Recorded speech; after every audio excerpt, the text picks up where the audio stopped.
Act 3, Scene 1 opens with the Montague men, including Mercutio and Benvolio, discussing amongst each other. Benvolio says, I pray thee, good Mercutio, let's retire. The day is hot, the Capels, that's the Capulets, are abroad. And if we meet, we shall not escape a brawl. For now these hot days is the mad blood stirring. Summer setting.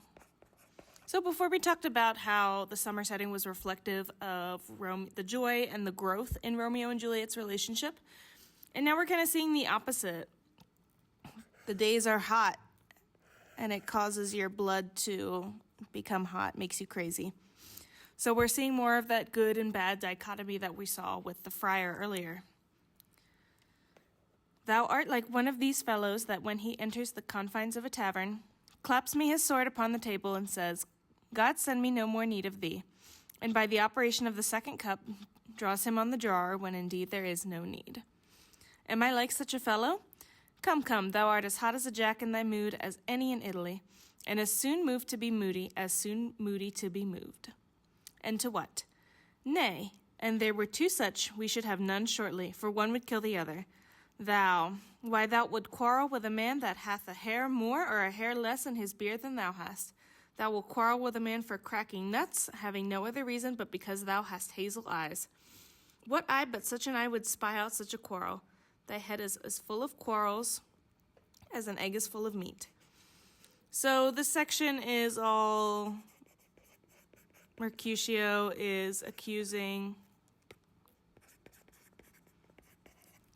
Benvolio of having a quick temper,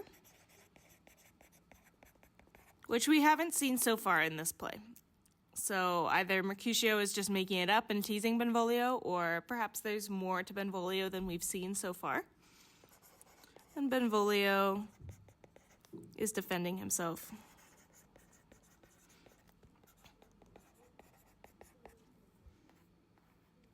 So we'll skip on over this part to where we see Tybalt entering. By my head, here come the Capulets. By my heel, I care not. Follow me close, for I will speak to them, gentlemen. Goodeen, a word with one of you. And but one word with one of us, couple it with something. Make it a word and a blow. So he's saying, let's talk and fight.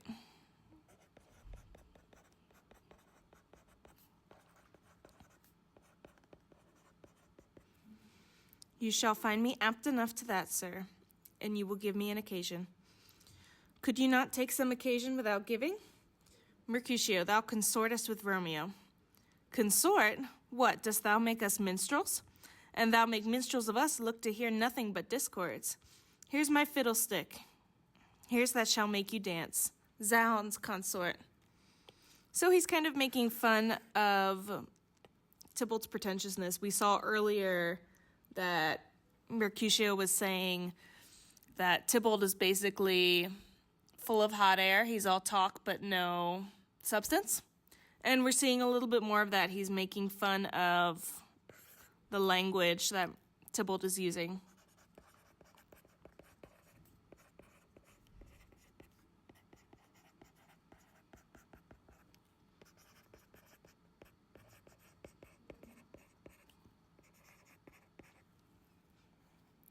We talk here in the public haunt of men, either withdraw into some private place, or reason coldly of your grievances, or else depart. Here all eyes gaze on us. So, Benvolio is being mindful of the prince's warning. Remember, this happened just yesterday, that the prince warned them, if you fight again, I'll kill all of you. So Benvolio is trying to remind the group of that.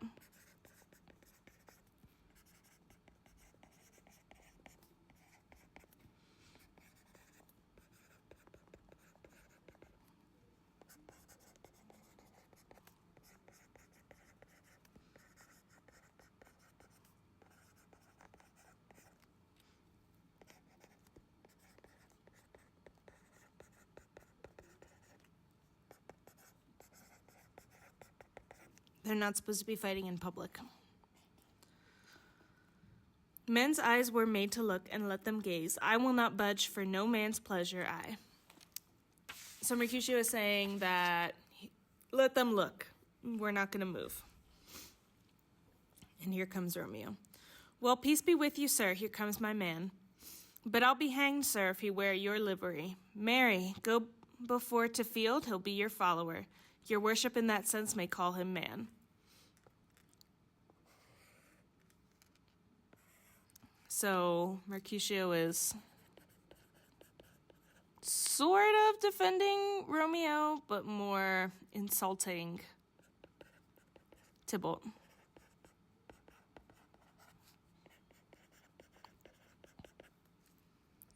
Romeo, the love I bear thee can afford no better term than this. Thou art a villain. Remember, Tybalt's still mad about Romeo showing up at the Capulets' party. That's what this duel is all about.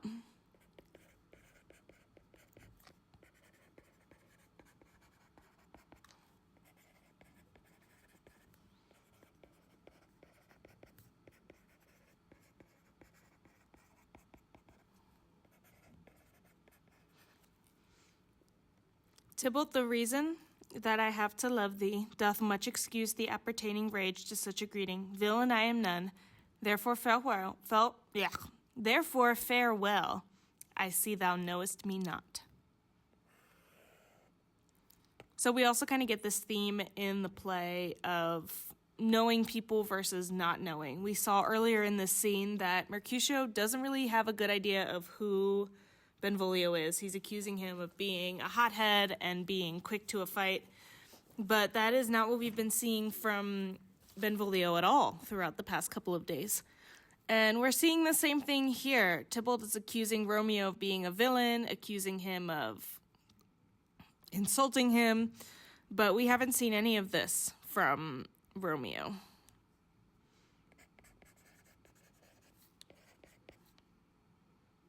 Knowing or not knowing people.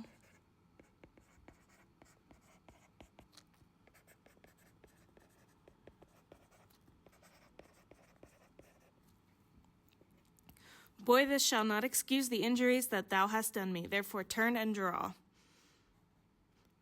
So Tybalt, again, the hothead, is not going to back down. Turn and draw. He is not going to let Romeo walk away from this. He wants to fight. I do protest I never injured thee, but love thee better than thou canst devise. Oops. Remember, because he's married to Juliet now, which makes them family by marriage.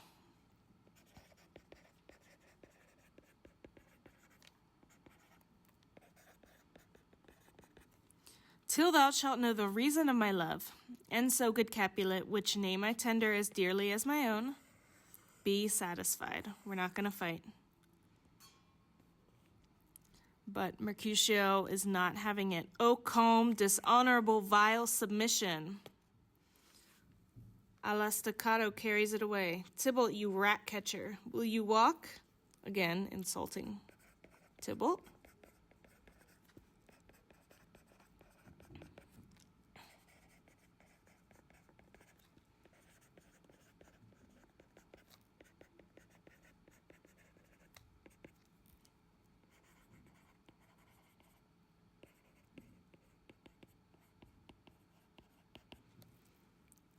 What would thou have with me? So Tybalt's saying, what do you want, Mercutio? What kind of business do we even have together? And Mercutio says, good king of cats. This is kind of his name that he's been referring to Tybalt throughout the play. And it's actually a reference to a fairy tale that was popular at the time about a cat king who was named Tybalt. So that's why Mercutio brings that up all the time. He's referencing this thing that was popular media at the time. Nothing but one of your 9 lives. So I want to fight and or kill you.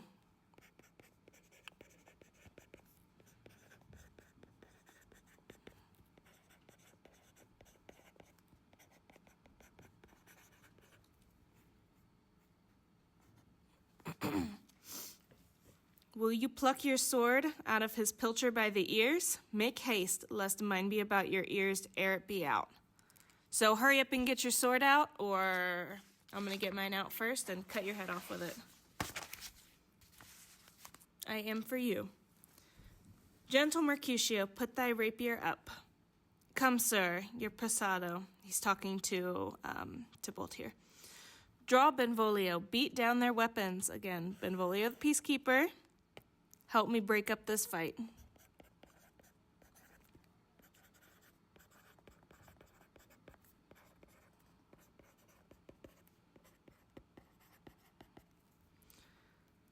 Gentlemen, for shame forbear this outrage. Tybalt Mercutio, the prince expressly hath forbid this bandying in Verona streets. Again, remember the prince's warning.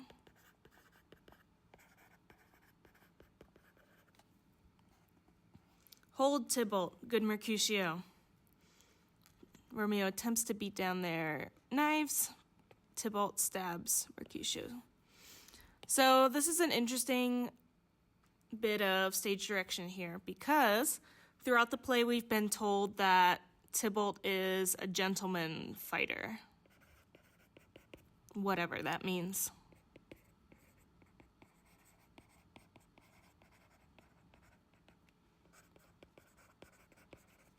And he makes a big show of how he fights by the book. He sent a letter asking for this duel. We're going to fight like gentlemen. However, the one time he actually takes his sword out and does something with it, he fights dirty and stabs Mercutio under his arm where he can't see. So we're kind of seeing how Tybalt really is all show, no substance, because he only acts like a gentleman. He doesn't really believe in that, and when push comes to shove, he doesn't follow it.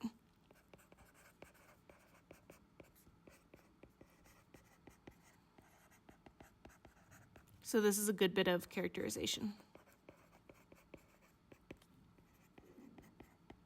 Remember this.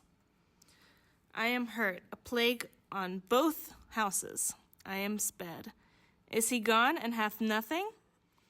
So right after he stabs Mercutio, Tybalt runs away and leaves Mercutio injured. And at the end he's saying a plague or a curse on both. That's important. Both houses. That's the Montagues and the Capulets. What, art thou hurt? Aye, a scratch, a scratch. Marry, 'tis enough. Where is my page? Go, villain, fetch a surgeon. Courage, man, the hurt cannot be much. No, 'tis not so deep as a well. The injury is not as deep as a well, nor as wide as a church door. But it's enough. 'Twill serve to kill him. Ask for me tomorrow, and you shall find me a grave man. You'll be in his grave. And then a cat to scratch a man to death. So we got a couple of different bits of wordplay here from Mercutio, where he's calling himself a grave man because he will be dead. The injury is not deep or wide. And then lastly, he's scratched to death by a cat. Remember his reference to Tybalt, the cat from the fairy tale. Why the devil came you between us? I was hurt under your arm. So we're even seeing that perhaps Romeo is to blame for getting involved. The whole reason that Tybalt was there in the first place was because he wanted to fight Romeo. So maybe we can ask the question, is this all Romeo's fault? Or is it just unfortunate circumstances?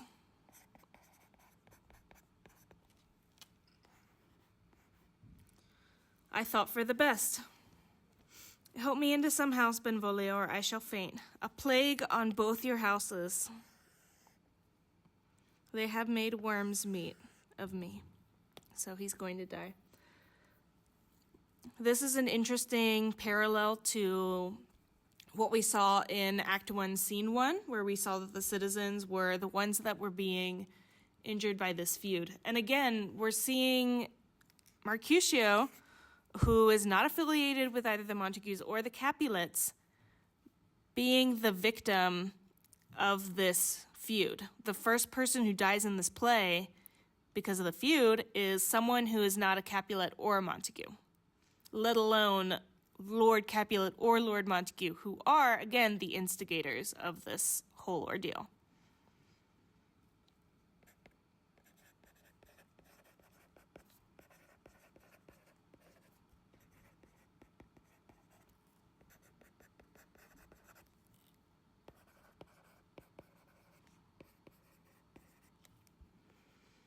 This gentleman, the prince's near ally, my very friend, hath got this mortal hurt in my behalf. He was hurt because of me.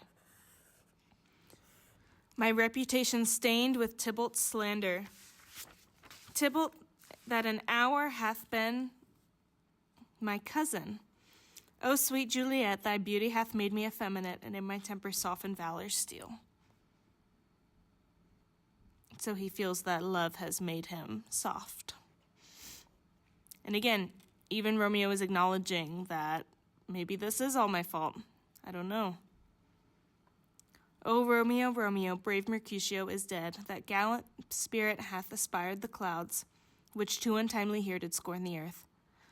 This day's black fate on more days doth depend. This but begins, the woe others must end. So again, we're seeing a theme, the theme of fate.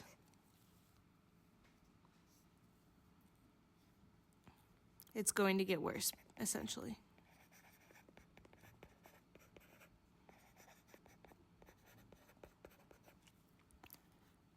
Here comes the furious Tybalt back again, alive in triumph and Mercutio slain. Away to heaven respective lenity, and fire-eyed fury be my conduct now. Forget being peaceful, I'm mad. You killed my friend. Now, Tybalt, take the villain back again, that late thou gavest me, for Mercutio's soul is but a little way above our heads. So he barely died. His soul is a little way above our heads. Staying for thine to keep him company, either thou or I or both must go with him. One of us has to die too.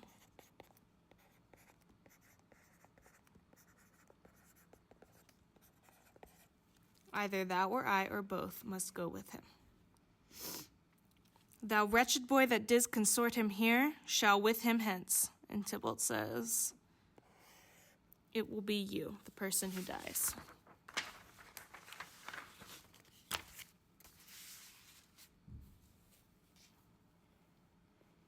And then Tybalt dies. Romeo, away, be gone. The citizens are up and Tybalt slain. Stand not amazed. The prince will doom thee death if thou art taken. Hence, be gone, away. So Benvolio is encouraging Romeo to flee.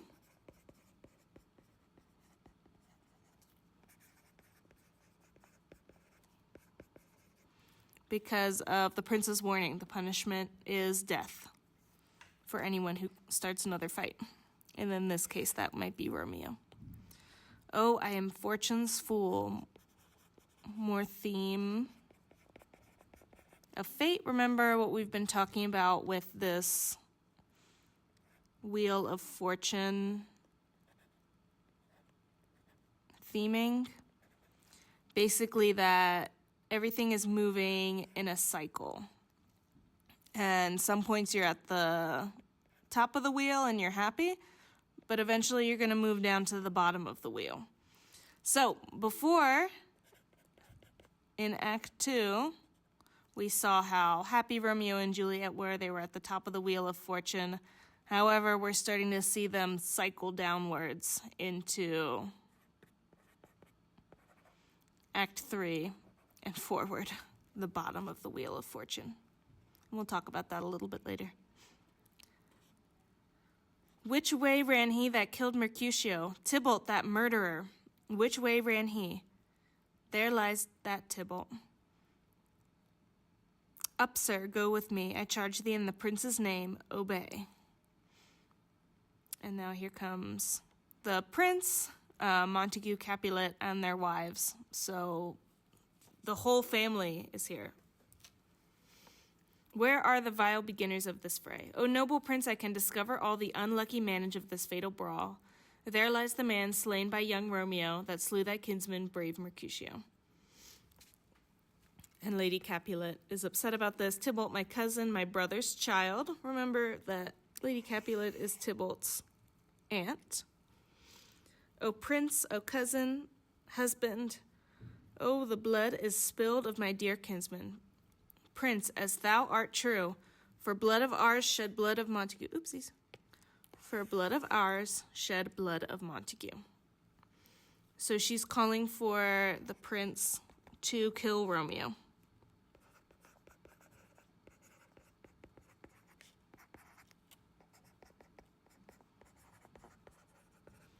Sort of an eye for an eye mentality.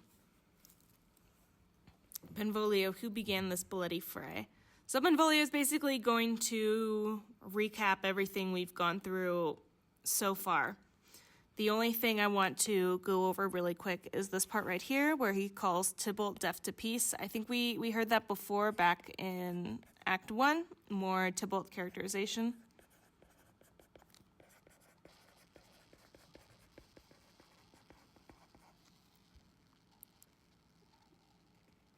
And then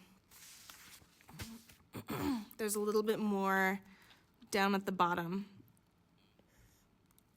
Benvolio uses this simile like lightning, saying that once Tybalt came back, Romeo had flipped like a switch and they were instantly fighting. And he said it happened quick like lightning. And the reason I want to point this out is because we've actually heard this simile before. Back in Act 2, Scene 2, Juliet is worried that her love for Romeo is too quick, too sudden, like the lightning. She says this is all happening too fast. And now we're seeing that simile used here for different purposes.